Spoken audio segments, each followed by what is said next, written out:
শামীম পাটোয়ারির বিশ্বকাপ দলে জায়গা পাওয়াটা নিশ্চিত হয়ে গেছে। সাব্বির রহমান বিশ্বকাপ দলে সুযোগ পাওয়াটা ডিজার্ভ করেন, কারণ টাচে আছেন, ফর্মে আছেন, বেশ ভালো বল কানেক্ট করছেন এবং সেই সাথে ভালো ফিল্ডিং করছেন। পারভেজ হোসেন ইমন এই মুহূর্তে 4 নম্বর পজিশনে বাংলাদেশের বেস্ট পসিবল চয়েস। শামীম পাটোয়ারিকে দিয়ে প্রথমে শুরু করতে চাই। শামীম পাটোয়ারি ডেফিনেটলি গত বিপিএলও বেশ কিছু one man army kind of innings তিনি খেলেছেন, বেশ ভালো টাচে ছিলেন, যার সুবাদে ন্যাশনাল টিমে আবার তার প্রত্যাবর্তনটাও ঘটেছিল ঠিকঠাক মতো। কিন্তু শামীম পাটোয়ারি আসলে খুব ইরেগুলার বেসিসে পারফর্ম করেছেন। হ্যাঁ, বেশ কিছু ম্যাচ তিনি পারফর্ম করেছেন, আবার একটু ইরেগুলার হয়ে গেছেন। তবে এই সমস্ত ইনিংস কিন্তু জানান দেয় কেন শামীম পাটোয়ারি বাদ পড়ার পর লিটন কুমার দাস তাকে আবার ব্যাক করতে চান। ওই পটেনশিয়ালিটির জায়গাটা শামীম পাটোয়ারির মধ্যে আছে।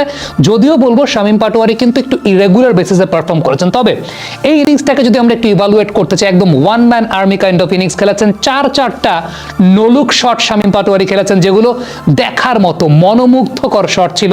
সত্যি কথা বলতে নোলুক শট বলতে কিন্তু বিষয়টা এরকম না, না দেখে শট খেলা।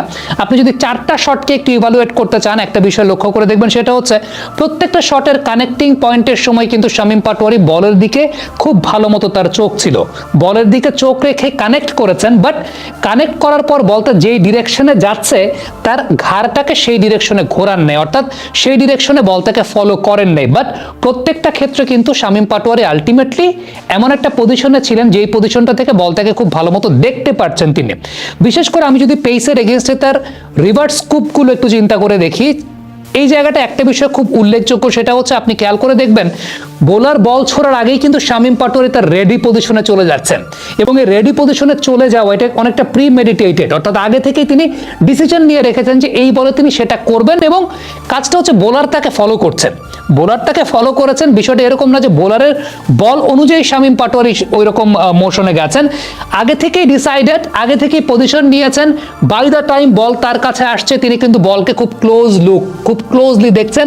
আফটার দ্যাট যখন শটটাকে খেলছেন ওইদিকে আর তাকাচ্ছেন না, যেটাকে আমরা পরবর্তী সময় নো লুক শট বলছি।